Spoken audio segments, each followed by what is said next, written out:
set now, right? Is it 4 and 2 or 4 and 3? That works, okay. 1 second. I'm sorry. All right.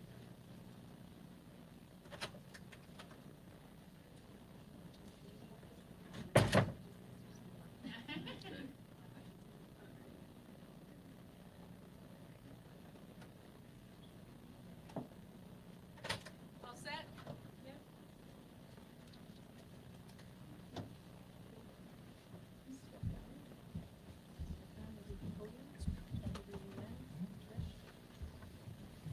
Excuse me, sir.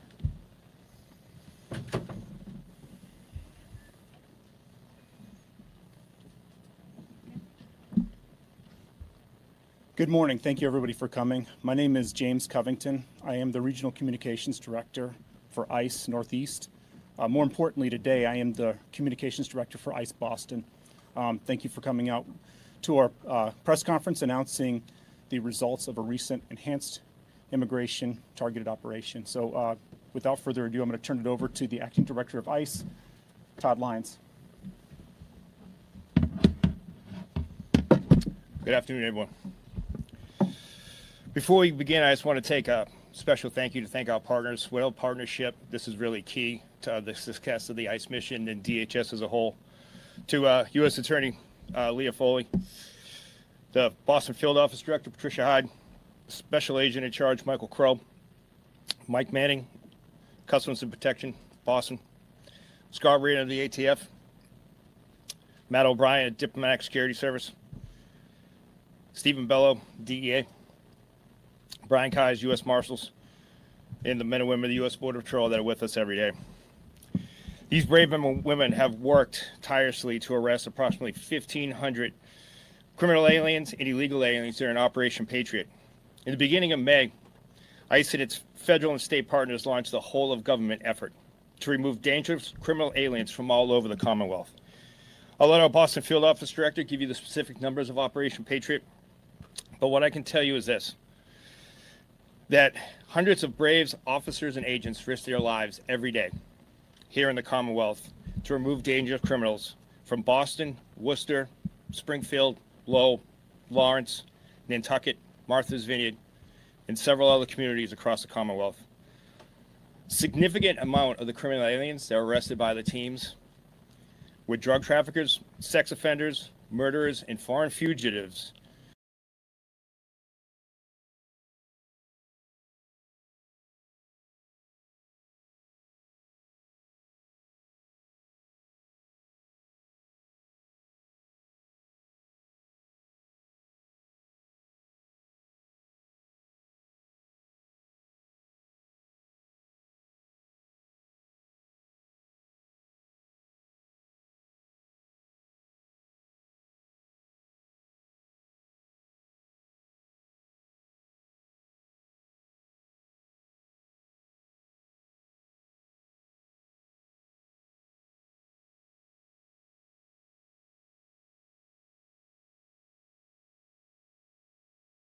trying to evade justice in their home countries.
immigrants. They are criminals, and they will be treated as such.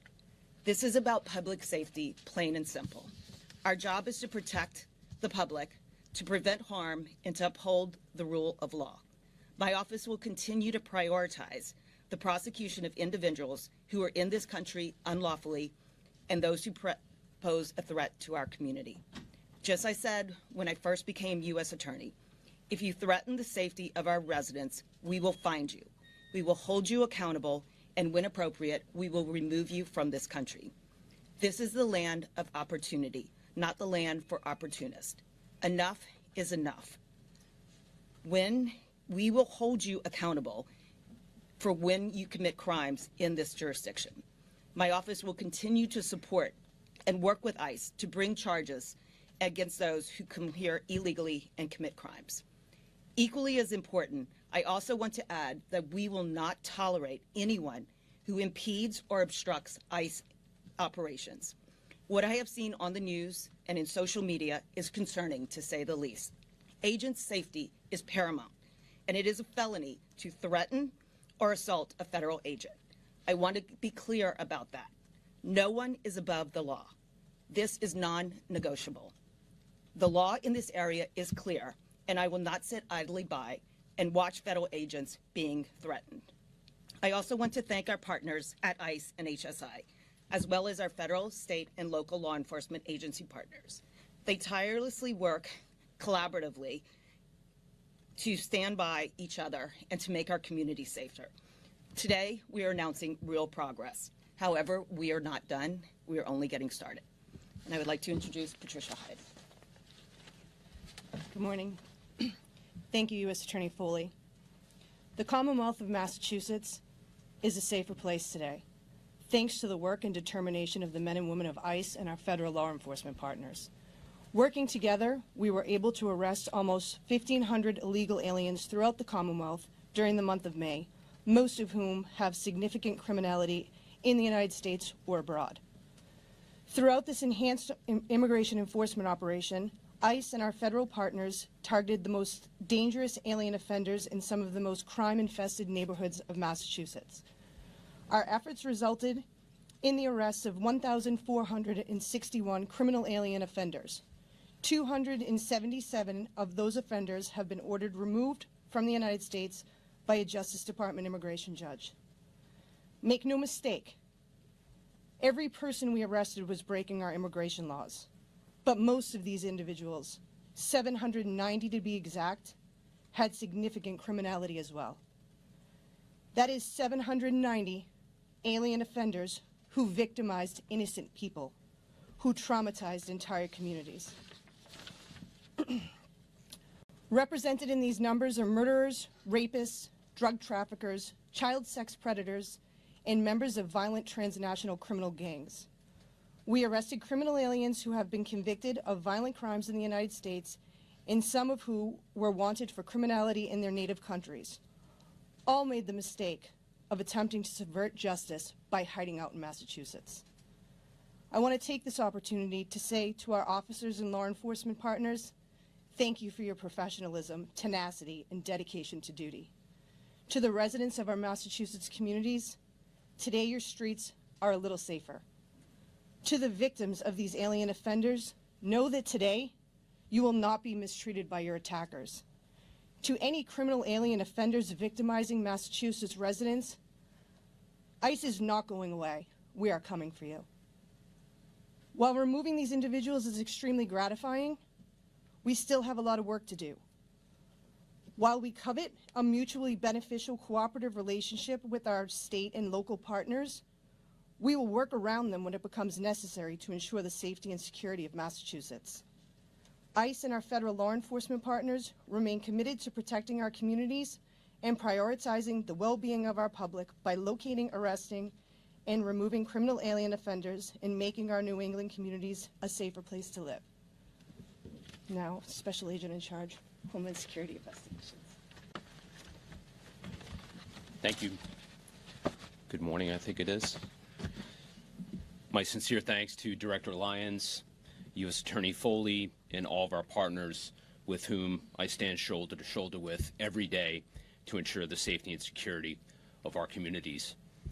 ICRO, CBP, U.S. Coast Guard, ATF, DEA, DSS, FBI, U.S. Marshal Service, the IRS, U.S. Attorney's Office, and many others. Today, as we announce the arrest of nearly 1,500 illegal aliens over the last 30 days, I want to reiterate, this is not a victory lap. Today is a collective reaffirmation of our commitment to ensuring the public safety and national security of our communities. With each agency bringing unique authorities and expertise, HSI Special Agents will continue a whole-of-government approach to take the fight to transnational criminal actors and organizations who poison our communities, who exploit and victimize our children, who defraud our citizens and government systems, who illegally harbor and employ aliens, who perpetrate violence, and all of those who choose to ignore the rule of law. It should be no secret by now that you will continue to see all of our special agents and officers in your communities conducting daily enforcement actions 24/7. I caution those who try to impede or obstruct operations, or those who dare to threaten or assault our law enforcement officers. We have been and will continue to be working with the U.S. Attorney's Office to investigate and prosecute you to the fullest extent of the law. Our job is to uphold the Constitution, and that's exactly what we're doing. I join my colleagues when I share my heartfelt thanks for the work of the frontline officers and agents who put their lives on the line every day in support of this great nation. Thank you. Okay, we'll take some questions. Todd, were you Director Lyons, can you speak to the roughly 50%? We'll get ABC News here.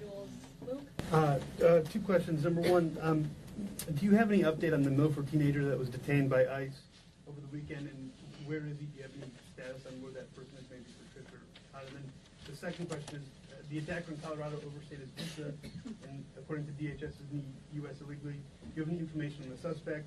Was he on law enforcement's radar? And can you tell us more about his immigration status? So I'll take I'll take Colorado first. So I'll defer to the FBI on that one. It's an active joint terrorism investigation, obviously. Still in the early stages that ICE was able to identify that he had overstayed his visa. While he did have a work authorization permit, it was expired. So with that, I will say that there are millions of individuals like this that we are attempting to locate from the past administration that weren't properly screened that were allowed in. I will tell you that's a huge effort for ICE right now. In regards to this gentleman, I can't give you any intel as far as it's a joint terrorism task force investigation, and more will be coming out, but I'll defer to my partners in the FBI for that one. Director Lyons? Well, wait, what about Marcelo Gomes Silva over the weekend? In regard to Marcelo Gomes, he remains in ICE custody. He was not the target of the investigation, but like we have repeatedly said, sanctuary policies put us in a position to go out into communities and look for people. When jurisdictions don't cooperate with ICE and we don't arrest people in custodial arrests, then we must go out into the community. And when we go out into the community and we find others who are unlawfully here, we are going to arrest them. We've been completely transparent with that. He's 18 years old. He's unlawfully in this country. And unfortunately, we had to go to Milford to look for someone else, and we came across him, and he was arrested. That's where that stands. Were you looking for someone dangerous and violent? Well, I'll take that one. So we're looking for his father. So obviously he's the father of the year because brought his son up here illegally as well. And yes, we had intelligence from a local law enforcement agency. We were looking for the father. And like Field Officer Director High said, they made a traffic stop on that vehicle, which was the father's vehicle. He was driving that vehicle. But like any local law enforcement officer, if you encounter someone that has a warrant, or like I said, is here illegally, we will take action on that. We're doing the job that ICE should have been doing all along, and that we enforce all immigration laws. What's the danger on his father? What is What's the dangerous danger on his about a father? high school junior? He was about to play in the graduation ceremony, play in the band the next day. I guess what is the danger of the 18-year-old to that community? So I'll put it back on you. What about an 18-year-old who's just stopped for a traffic violation by Mass State Police, who's wanted with being a habitual traffic offender on his way to graduation? Would you be asking that same question to the Mass State Police for not arresting him? Like, I didn't say he was dangerous. I said he's in this country legally, and we're not going to walk away from anybody. So where is he? Is he having due process? Does he have a lawyer? Yeah, well, the whole due process thing, ICE doesn't just scoop people off the street and remove them. Everyone gets due process, and that is what the U.S. Attorney's Office for. It's what the immigration courts are for. They all do that. He will go in front of an immigration judge. He'll have the opportunity to post bond. But again, I'm just going to ask you a question. Boston police stopped an 18-year-old on the way to high school. Are we having this conversation right now? Well, there would be a crime. There would be some evidence that we would... It happens every day. Every day. There are multiple 18-year-olds arrested. But yet, we are focused on this one. And I will say, his dad hasn't turned himself in yet, and his dad knows he's the target of it. So. What's his dad targeted for? What's his dad targeted for? Sorry, Dan, thoughts? Question. So the governor says Massachusetts is not a sanctuary state, but your teams don't receive assistance when you hit like all these different counties across, not just in Boston, but in these other suburbs and places across the state. So what's your response to the governor on that, and how difficult is it for your teams to not get that assistance? Like when you went to Operation Tidal Wave in Florida, it's a different scenario. You come to Boston, it seems like it's a little bit more difficult. I think it's a matter of semantics, right? We can say we're not a sanctuary state, but when people are arrested for local charges, drug traffickers who are peddling poison in our communities are walking out the door, not turned over to ICE, what does that sound like to all of you? That's sanctuary. When states and local jurisdictions don't cooperate with ICE and they let bad actors walk out into the community, they let child rapists just walk back out, $500 bail, that is sanctuary. So it's fine to say that you're not, but your actions absolutely show something different. I have a follow-up to that. Reuters, can I ask Reuters to ask a question? The U.S. Supreme Court last week halted a ruling out of Boston that had blocked the administration from revoking immigration parole for about 500,000 Venezuelan, Cuban, Haitian, and Nicaraguan migrants. And a couple weeks earlier, the Supreme Court also allowed the administration to end TPS for thousands of Venezuelans. Could you talk about to the extent ICE is now arresting or detaining people that were covered by those programs, and give us any sense of what the scale of that would look like? Well, in that case, I would refer you over to Citizen Immigration Services. They handle that. ICE is only the enforcement arm of the immigration process. So I can just say that anyone that does no longer has protective status would be in this country legally, and ICE would take an enforcement action. Yes, for the search. Tell me more about the search operation here, and exactly, what are the officers? Where are the officers coming from to try to help in terms of resources? Are these actual ICE agents or officers, or are they being contracted outside of the agency? And also, how do you know that they're properly vetted here to conduct and follow the same laws? So what I can tell you is no one's contracted. All the partners up here are Title VIII immigration designated officers, so every federal agency has a Title VIII authority. So these are federal law enforcement special agents and officers from all over the DHS, DOJ. Like I said, it's a whole of government approach. These aren't any contract individuals. But you can see what the numbers, like I said, we ran an operation before up here. And while they were on targeted operations for criminal aliens that were released, other ones were being released at the same time. 24 hours a day, criminal aliens are being released all over Massachusetts. The only way to account and take these other individuals back into custody was to go ahead and partner with our other DHS partners that are here and DOJ partners to ensure that we have the proper manpower to respond whenever someone's released from custody. Now, on that point, Last question. On that same point, Can you guys offer a few more specifics on the charges? Are you counting illegal reentry as among those 790 people? What's the significant charges versus how many were convicted, and violent versus non-violent crimes for these people? Yes, those include people who had been previously deported, were found back in the Commonwealth, and have been charged again with illegal reentry. So how many were charged for something other than illegal reentry? I don't have that number, but I can tell you, for example, on May 7th, I believe, ICE took a man into custody who had been removed from the country 5 previous times. He had been arrested 9 times on serious criminal charges, including assault and battery with a dangerous weapon, indecent assault and battery on a person, kidnapping, unarmed robbery, threatening, and intimidation, and he had a conviction for an OUI. Another man who was arrested in Worcester had been deported 4 previous times. He came back into this country, had 3 open OUI charges.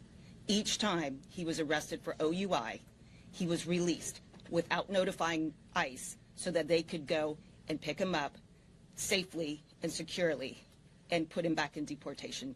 It was only after he violated one of the terms of his release for that 3rd OUI that ICE was notified and the detainer was allowed to be executed. Wouldn't it be breaking the state?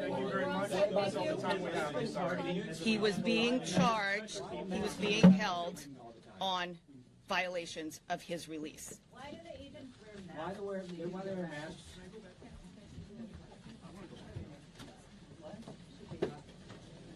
Okay. And also, what do you say when there's people who are charged with child rape who are out on bail facing more than 10 years behind